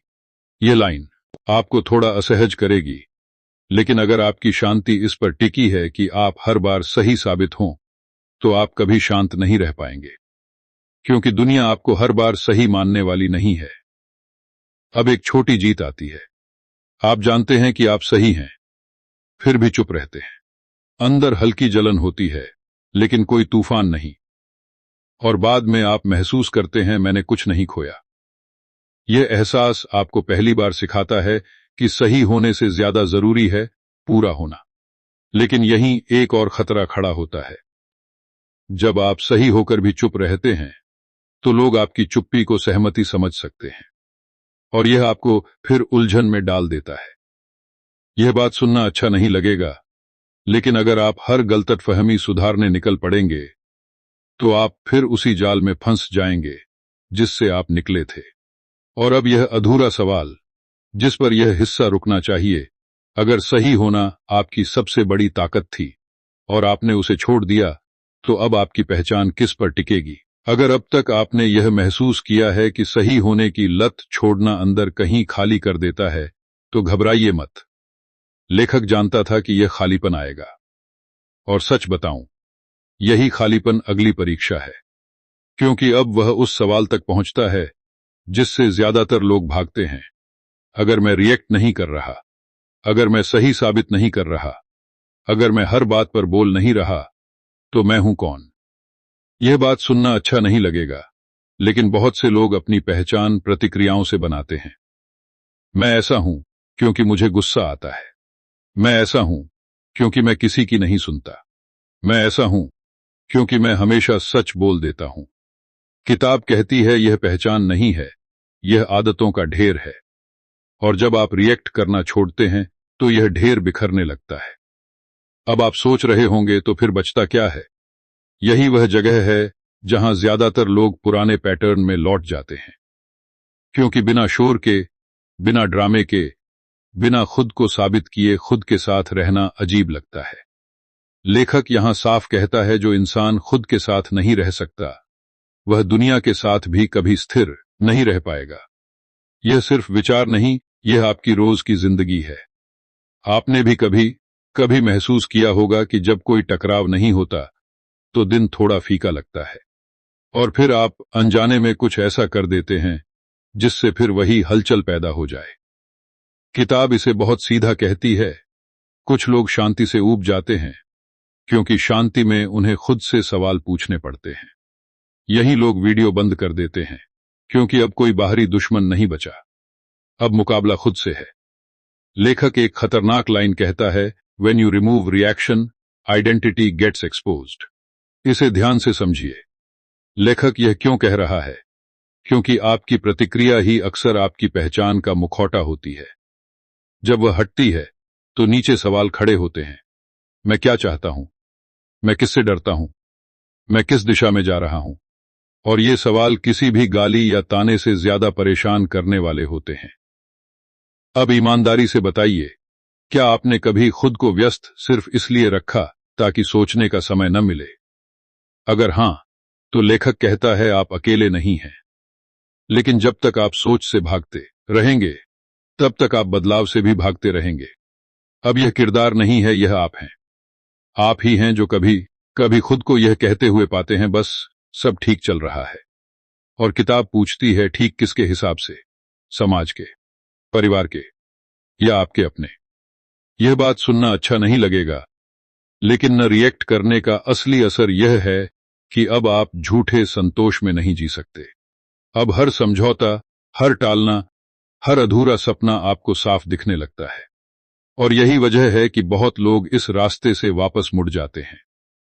किताब यहां एक शांत लेकिन गहरा सुझाव देती है। लेखक कहता है, इस खाली जगह को भरने की जल्दी मत करो। न नए लक्ष्य से, न नए रिश्ते से, न नए शोर से। पहले इसे समझो, क्योंकि अगर आप इसे समझे बिना भर देंगे, तो आप फिर वही करेंगे, बस नए रूप में। समझ आई, आजमाया, फिर बेचैनी हुई। आपने कुछ दिन बिना रिएक्ट किए, बिना बहस किए, बिना खुद को साबित किए बिताए। और फिर एक दिन अचानक सवाल उठा, अब मैं क्या कर रहा हूं? लेखक कहता है, यही सवाल आपकी नई शुरुआत है। यह लाइन आपको थोड़ा असहज करेगी, लेकिन अगर आपको नहीं पता कि आप क्या बन रहे हैं, तो आप सिर्फ हालात के हिसाब से बदल रहे हैं, और हालात कभी स्थिर नहीं रहते। अब एक छोटी जीत आती है। आप किसी दिन बिना किसी प्रतिक्रिया के भी संतुष्ट महसूस करते हैं। कोई ड्रामा नहीं, कोई तारीफ नहीं, फिर भी अंदर हल्की सी स्थिरता है। यह खुशी नहीं है, लेकिन यह सच्ची है, और यही सच्चाई आगे की नींव है। लेकिन यहीं एक नया खतरा पैदा होता है। जब आप अपनी पहचान खुद से बनाना शुरू करते हैं, तो दुनिया की अपेक्षाएं आपको भारी लगने लगती हैं। लोग चाहते हैं कि आप फिर वैसे ही बने जैसे पहले थे, तुरंत जवाब देने वाले, तुरंत प्रतिक्रिया करने वाले। यह बात सुनना अच्छा नहीं लगेगा, लेकिन जब आप बदलते हैं, तो कुछ लोग आपको खोने का डर महसूस करते हैं, और वे उस डर में आपको वापस खींचने की कोशिश करते हैं।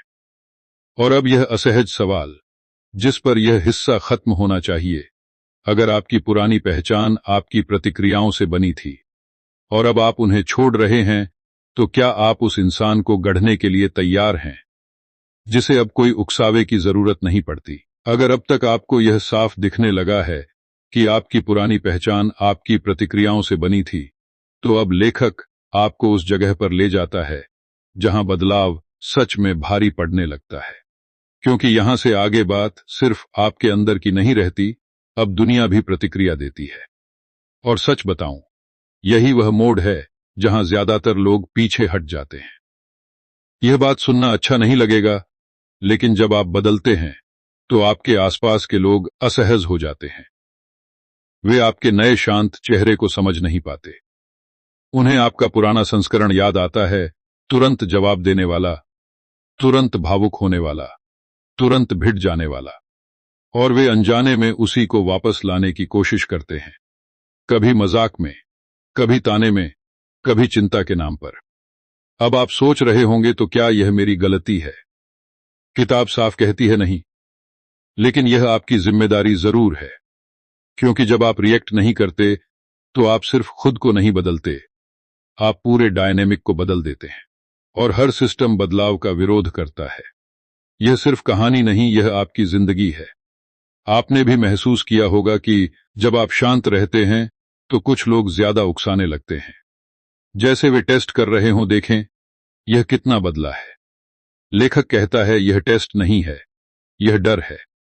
डर कि अब उन्हें आप पर वही पकड़ नहीं रही। यही लोग वीडियो बंद कर देते हैं, क्योंकि अब किताब यह नहीं कह रही कि सब ठीक हो जाएगा। अब वह कह रही है, तैयार रहो, यह मुश्किल होगा। लेखक एक खतरनाक लाइन कहता है, people resist your calm because it removes their leverage. इस लाइन को समझिए। लेखक यह क्यों कह रहा है? क्योंकि जब आप रिएक्ट करते थे, लोग जानते थे कि कौन सा बटन दबाना है। अब वह बटन काम नहीं करता, और जब किसी का पुराना हथियार बेकार हो जाए, तो वह या तो और जोर लगाता है या पीछे हटता है। अब ईमानदारी से बताइए, क्या आपने कभी किसी को यह कहते सुना है, तू अब बहुत ठंडा हो गया है? किताब पूछती है, ठंडा या बस कंट्रोल में? अब यह किरदार नहीं है, यह आप हैं। आप ही हैं जो अब बिना आवाज ऊंची किए बात कर सकते हैं, और सामने वाला इसे कमजोरी समझ सकता है। और यही वह पल है जहां आपकी समझ की असली परीक्षा होती है। यह बात सुनना अच्छा नहीं लगेगा, लेकिन हर इंसान आपके बदलाव से खुश नहीं होगा। कुछ लोग इसलिए नाराज होंगे क्योंकि आप अब उनकी उम्मीदों के हिसाब से नहीं चल रहे। और अगर आपकी शांति दूसरों की उम्मीदों पर टिकी है, तो वह शांति टिकेगी नहीं। किताब यहां एक बेहद जरूरी अंतर समझाती है। लेखक कहता है, लोगों की प्रतिक्रिया को व्यक्तिगत मत बनाइए। यह उनके अंदर की बेचैनी है, आपकी गलती नहीं। लेकिन यह समझ तभी काम करेगी जब आप खुद साफ हों कि आप क्यों बदल रहे हैं। समझ आई, आजमाया, फिर डगमगाए। किसी ने ताना मारा, आपने चुप्पी रखी। रात को मन भारी रहा, आपने सोचा, क्या मैं गलत कर रहा हूं? लेखक कहता है, यह सवाल आना स्वाभाविक है। लेकिन अगर हर असहजता पर आप पुराने रूप में लौट जाएंगे, तो आप कभी आगे नहीं बढ़ेंगे। यह लाइन आपको थोड़ा असहज करेगी, लेकिन बदलाव हमेशा असुविधाजनक होता है, वरना हर कोई बदल जाता। अब एक छोटी जीत आती है। आप किसी की उकसाहट के बावजूद शांत रहते हैं, लेकिन खुद को दोषी नहीं मानते। आप समझते हैं, यह मेरी जिम्मेदारी नहीं कि हर कोई मुझे समझे। और यही समझ आपकी शांति को पहली बार मजबूती देती है। लेकिन यहीं एक और खतरा जन्म लेता है। जब आप दूसरों की प्रतिक्रिया को नजरअंदाज करना सीखते हैं, तो आप ठंडे और दूर भी हो सकते हैं। और किताब यही चेतावनी देती है, दूरी और स्पष्टता में फर्क है। दूरी दीवार बनाती है, स्पष्टता पुल। यह बात सुनना अच्छा नहीं लगेगा, लेकिन अगर आपकी शांति ने आपको लोगों से काट दिया है तो आपने संतुलन खो दिया है। क्योंकि न रिएक्ट करना मतलब दिल बंद करना नहीं है। और अब यह अधूरा सवाल जिस पर यह हिस्सा रुकना चाहिए, जब दुनिया आपके बदले हुए रूप को स्वीकार नहीं कर रही, तब क्या आप खुद पर भरोसा रख पाएंगे या फिर उस पुराने संस्करण में लौट जाएंगे जिसे सब पहचानते थे, लेकिन जिसने आपको कभी चैन नहीं दिया। अगर अब तक आप यहां तक टिके हुए हैं तो एक बात साफ है, आप सिर्फ सुन नहीं रहे, आप खुद को देख रहे हैं। और यही वजह है कि लेखक अब उस जगह पर आता है जहां ज्यादातर लोग खुद से झूठ बोलना शुरू कर देते हैं। क्योंकि अब सवाल बाहर वालों का नहीं है, अब सवाल है आप अपने साथ क्या कर रहे हैं। यह बात सुनना अच्छा नहीं लगेगा, लेकिन बहुत से लोग न रिएक्ट करने को एक नई परफॉर्मेंस बना लेते हैं। बाहर से शांत, अंदर से तनावग्रस्त। बाहर से कंट्रोल, अंदर से लगातार निगरानी। मैं शांत रहूं, मैं शांत रहूं, यह दोहराव खुद एक नई प्रतिक्रिया बन जाता है। लेखक यहीं रोकता है और कहता है, अगर आपकी शांति मेहनत जैसी लग रही है तो आप अभी भी लड़ रहे हैं। अब आप सोच रहे होंगे तो फिर सही तरीका क्या है। और यही किताब सबसे सूक्ष्म बात कहती है। लेखक कहता है, असली न रिएक्ट करना प्रयास नहीं होता, वह समझ का परिणाम होता है। जब तक आप खुद को रोक रहे हैं तब तक अंदर कोई चीज छूट नहीं पाई है। यह लाइन आपको थोड़ा असहज करेगी, लेकिन अगर आप दिन के अंत में थक जाते हैं सिर्फ इसलिए कि आपने खुद को संभाला, तो आपने शांत नहीं किया, आपने दबाया है। एक आम अनुभव सोचिए, दिन भर आप संयम रखते हैं, कोई उकसाता है आप चुप रहते हैं, कोई गलत समझता है आप मुस्कुरा देते हैं। बाहर से सब ठीक, रात को सिर भारी, नींद उथली, अंदर कहीं खिंचाव। और फिर आप कहते हैं, शायद यह भी मेरे बस का नहीं। किताब यहां सख्ती से कहती है, यह आपकी गलती नहीं है, यह आपकी प्रक्रिया अधूरी है। यह सिर्फ कहानी नहीं, यह आपकी आदत बन सकती है। क्योंकि आपने प्रतिक्रिया छोड़ दी है, लेकिन उसकी जड़ को नहीं समझा है। लेखक साफ कहता है, जब तक आप यह नहीं समझते कि आपको किस बात से चोट लगती है, तब तक आप हर बार खुद को रोकते रहेंगे। यही लोग वीडियो बंद कर देते हैं, क्योंकि अब कोई बाहरी अभ्यास नहीं बचा, अब काम अंदर का है। लेखक एक खतरनाक लाइन कहता है, suppression feels like control but it creates pressure. इस लाइन को पकड़िए। लेखक यह क्यों कह रहा है? क्योंकि दबाव हमेशा रास्ता ढूंढता है, आज नहीं तो कल। और जब वह निकलता है तो अक्सर गलत जगह निकलता है, रिश्तों में, शरीर में, फैसलों में। अब ईमानदारी से बताइए, क्या आपने कभी खुद को यह कहते सुना है, मैं बहुत कुछ अंदर ही अंदर रख लेता हूं? अगर हां, तो लेखक कहता है यह ताकत नहीं है, यह चेतावनी है। अब यह किरदार नहीं है, यह आप हैं। आप ही हैं जो खुद को समझदार साबित करने के लिए अपने गुस्से, दुख, निराशा को अनदेखा कर देते हैं और फिर एक दिन बिना वजह टूट जाते हैं। किताब पूछती है, उस दिन किसे दोष देंगे? यह बात सुनना अच्छा नहीं लगेगा, लेकिन न रिएक्ट करने का मतलब यह नहीं कि आप महसूस करना छोड़ दें। इसका मतलब है कि आप महसूस करें, लेकिन अंधे न हों। और यह फर्क समझना सबसे मुश्किल है। किताब यहां एक बहुत गहरा मोड़ लेती है। लेखक कहता है, अगली बार जब कुछ चुभे तो खुद से यह मत पूछिए कि मैं क्या जवाब दूं। पहले पूछिए, मुझे यह इतना क्यों चुभा? क्योंकि जवाब बदलने से पहले चोट समझनी पड़ती है। समझ आई, आजमाया, फिर उलझन हुई, आपने खुद से सवाल पूछा, जवाब साफ नहीं मिला, पुराने डर निकले, पुरानी यादें निकली और आप असहज हुए। लेखक कहता है, यही सही दिशा है, क्योंकि जो चीज असहज करती है वही असली होती है। यह लाइन आपको थोड़ा असहज करेगी, लेकिन अगर आप अपनी भावनाओं को भी नियंत्रित करने की कोशिश कर रहे हैं तो आप इंसान नहीं, मशीन बनने की कोशिश कर रहे हैं। और मशीनें टूटती नहीं, लेकिन जीती भी नहीं। अब एक छोटी जीत आती है। आप किसी पल में चुप रहते हैं, लेकिन अंदर कुछ दबाते नहीं। आप मान लेते हैं, हां, यह बुरा लगा, बिना अभिनय, बिना सफाई। और यह ईमानदारी आपको हल्का करती है। यह वही शांति है जो किताब चाहती थी, न ऊपर से ओढ़ी हुई, न नीचे से फटी हुई। लेकिन यहीं एक और खतरा खड़ा होता है। जब आप अपनी भावनाओं को स्वीकार करना सीखते हैं, तो आप दूसरों की भावनाओं को भी ज्यादा महसूस करने लगते हैं, और यह भारी हो सकता है। यह बात सुनना अच्छा नहीं लगेगा, लेकिन संवेदनशीलता बिना सीमा के बोझ बन जाती है। और अब सवाल यह नहीं है कि आप रिएक्ट करेंगे या नहीं, सवाल यह है आप कितना अपने अंदर लेंगे। और अब वह अधूरा सवाल जिस पर यह हिस्सा रुकना चाहिए, अगर असली शांति दबाने से नहीं, समझने से आती है, तो क्या आप उस समझ के लिए खुद के सबसे असुविधाजनक हिस्सों से मिलने को तैयार हैं? अगर अब तक आप यह मानने लगे हैं कि असली शांति समझ से आती है, तो अब लेखक आपको उस मोड़ पर लाता है जहां समझ भी परीक्षा में पड़ती है। क्योंकि अब सवाल सिर्फ यह नहीं रह जाता कि आप क्या महसूस कर रहे हैं, सवाल यह हो जाता है कि आप उस समझ के साथ जी कैसे रहे हैं। और सच बताऊं, यहीं ज्यादातर लोग थक जाते हैं। यह बात सुनना अच्छा नहीं लगेगा, लेकिन समझ आ जाना और उसे रोजमर्रा की जिंदगी में उतारना दो अलग चीजें हैं। किताब पढ़कर, सुनकर, सोचकर सब साफ लगता है, लेकिन जब सुबह वही इंसान सामने आ जाता है, वही ताना, वही नजर, वही पुरानी याद, तब आपकी सारी समझ एक पल में डगमगाने लगती है। लेख कहता है यहीं असली अभ्यास शुरू होता है।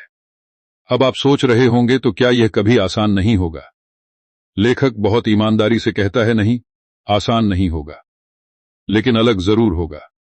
पहले आप रिएक्ट करके थकते थे, अब आप जागरूक रहकर थकेंगे। फर्क यह है कि पहली थकान आपको खोखला करती थी, दूसरी आपको गहरा बनाती है। एक आम सीन सोचिए। आप जानते हैं कि सामने वाला वही करेगा जो हमेशा करता आया है। आपको अब हैरानी नहीं होती, आपको गुस्सा भी कम आता है, लेकिन अंदर कहीं एक थकान है, कितनी बार खुद को संभालूं। और यही मन कहता है छोड़ो, एक बार तो बोल ही दूं। किताब यहीं आपको पकड़ती है और कहती है यह थकान असफलता नहीं है, यह संक्रमण है। यह सिर्फ कहानी नहीं, यह आपकी आदत बन रही है, पुरानी प्रतिक्रिया और नई समझ के बीच का संघर्ष। और यह संघर्ष तभी खत्म होगा जब आप यह स्वीकार करेंगे कि आप इंसान हैं, कोई आदर्श नहीं। यही लोग वीडियो बंद कर देते हैं, क्योंकि अब कोई प्रेरणादायक उछाल नहीं है, अब सिर्फ रोज का अभ्यास है। और रोज का अभ्यास रोमांचक नहीं होता, वह उबाऊ होता है। लेखक एक खतरनाक लाइन कहता है, mastery feels boring to the untrained mind. इसे ध्यान से समझिए। लेखक यह क्यों कह रहा है? क्योंकि ड्रामा, प्रतिक्रिया, लड़ाई ये सब दिमाग को तुरंत देते हैं। शांति, स्पष्टता और संयम धीरे काम करते हैं, और धीमी चीजें आज की दुनिया को पसंद नहीं आती। अब ईमानदारी से बताइए, क्या आपने कभी खुद को यह कहते सुना है, अब मजा नहीं आ रहा? किताब पूछती है क्या मजा नहीं आ रहा, या आप अब खुद को खो नहीं रहे? अब यह किरदार नहीं है, यह आप हैं। आप ही हैं जो अब ज्यादा बार चुप रहते हैं, ज्यादा सोचते हैं, कम उलझते हैं। बाहर से जिंदगी थोड़ी फीकी लग सकती है, अंदर से वह साफ हो रही है, और साफ होना हमेशा सुंदर नहीं लगता। यह बात सुनना अच्छा नहीं लगेगा, लेकिन जब आप ड्रामा छोड़ते हैं तो कुछ रिश्ते भी फीके पड़ जाते हैं, क्योंकि वे सिर्फ उसी ड्रामे पर टिके थे। और तब आपको तय करना पड़ता है, क्या आप रिश्ते बचाना चाहते हैं या खुद को? किताब यहां कोई भावनात्मक भाषण नहीं देती। लेखक बस कहता है हर चीज आपके साथ आगे नहीं जाएगी, कुछ चीजें वहीं रुक जाएंगी जहां आप बदलने लगे। और यह नुकसान नहीं है, यह छन्ना है। समझ आई, आजमाया, फिर थक गए। आपने कुछ दिनों तक संतुलन रखा, फिर एक दिन बिना वजह चिड़चिड़े हो गए, और फिर खुद को दोष देने लगे। लेखक यहां रोकता है और कहता है खुद को दोष देना भी एक प्रतिक्रिया है, और प्रतिक्रिया वही है जिससे आप निकलने की कोशिश कर रहे हैं। यह लाइन आपको थोड़ा असहज करेगी, लेकिन अगर आप खुद पर गुस्सा कर रहे हैं क्योंकि आप शांत नहीं रह पाए, तो आप फिर उसी चक्र में फंस गए हैं। फर्क बस इतना है कि अब सामने कोई और नहीं, आप खुद हैं। किताब यहां एक नरम लेकिन सटीक बात कहती है। लेखक कहता है फिसलना असफलता नहीं है, फिसलने को पहचानना प्रगति है। और जो इंसान हर फिसलन पर रुककर देख सकता है वही धीरे धीरे स्थिर होता है। अब एक छोटी जीत आती है। आप एक दिन रिएक्ट कर देते हैं, बाद में पछतावा आता है, लेकिन इस बार आप खुद को कोसते नहीं। आप बस देखते हैं, यहां मैं थका हुआ था, यहां मैं डर गया था, और यह देखने की क्षमता ही आपकी नई ताकत है। लेकिन यहीं एक आखिरी बड़ा डर खड़ा होता है। अगर यह रास्ता इतना धीमा, इतना साधारण, इतना बिना चमक के है, तो क्या आप इसे लंबे समय तक चुन पाएंगे? यह बात सुनना अच्छा नहीं लगेगा, लेकिन जो रास्ता आपको बचाता है वह अक्सर वही होता है जिसे कोई देख नहीं रहा होता। और अब यह असहज एहसास जिस पर यह भाग रुकना चाहिए, अगर आपकी जिंदगी अब कम उथल पुथल वाली लेकिन ज्यादा सच्ची हो रही है, तो क्या आप उस सच्चाई की साधारणता के साथ जीने के लिए तैयार हैं, या आपको फिर किसी पुराने शोर की आदत पड़ जाएगी? अगर आप यहां तक पहुंचे हैं, तो अब पीछे लौटना आसान नहीं रहेगा, क्योंकि अब लेखक उस जगह पर आ चुका है जहां कोई नई तकनीक नहीं बचती, कोई नया अभ्यास नहीं बचता, कोई नया नियम नहीं बचता। अब सिर्फ एक सादा लेकिन भारी सवाल बचता है, इस समझ के साथ आप अपनी जिंदगी कैसे जिएंगे? यह बात सुनना अच्छा नहीं लगेगा, लेकिन ज्यादातर लोग आखिरी मोड़ पर ही हार मान लेते हैं। इसलिए नहीं कि वे समझ नहीं पाए, बल्कि इसलिए कि उन्होंने समझ को एक लक्ष्य समझ लिया। किताब खत्म, वीडियो खत्म, नोट्स खत्म, और फिर वही पुरानी जिंदगी। लेखक यहीं बहुत चुपचाप लेकिन बेरहमी से कहता है, अगर यह सब यहीं खत्म हो गया तो आपने कुछ भी नहीं बदला। अब आप सोच रहे होंगे, तो फिर आखिर बचता क्या है? और यही इस पूरी किताब का सबसे ईमानदार पल है। लेखक कहता है, कुछ भी खास नहीं, कोई सुपर पावर नहीं, कोई अलग पहचान नहीं, बस एक इंसान जो अब अपनी प्रतिक्रिया से नहीं भागता। यह लाइन आपको थोड़ा असहज करेगी, लेकिन न रिएक्ट करना कोई उपलब्धि नहीं है। यह बस एक तरीका है जिससे आप खुद को हर दिन थोड़ा कम नुकसान पहुंचाते हैं। अब पीछे मुड़कर देखिए, आपने क्या छोड़ा? तुरंत जवाब देना, हर बात पर सफाई देना, हर चोट को लड़ाई बनाना, हर असहजता से भागना। और बदले में क्या मिला? कोई तालियां नहीं, कोई ट्रॉफी नहीं, लेकिन शायद रात की नींद थोड़ी गहरी हो गई, शायद कुछ रिश्तों में कम जहर रह गया, शायद आप खुद से थोड़ा कम नफरत करने लगे। यह सिर्फ कहानी नहीं, यह वही जगह है जहां आप खड़े हैं। यहीं लोग अक्सर निराश हो जाते हैं। वे कहते हैं, बस इतना ही? और लेखक कहता है, हां, क्योंकि जिंदगी में जो चीजें सबसे ज्यादा बदलती हैं वे अक्सर सबसे साधारण लगती हैं। लेखक एक आखिरी लेकिन खतरनाक लाइन छोड़ता है, the real power is staying steady when nothing forces you to. इसे एक पल के लिए अंदर बैठने दीजिए। लेखक यह क्यों कह रहा है? क्योंकि असली परीक्षा तब नहीं होती जब कोई आपको उकसाता है। असली परीक्षा तब होती है जब कोई नहीं उकसा रहा, और फिर भी आप वही शांत, वही स्पष्ट, वही ईमानदार रहते हैं। अब ईमानदारी से बताइए, जब कोई आपको देख नहीं रहा, जब कोई आपको चुनौती नहीं दे रहा, तब आप कैसे हैं? क्योंकि वही आपका असली रूप है। बाकी सब अभिनय था। अब यह किरदार नहीं है, यह आप हैं।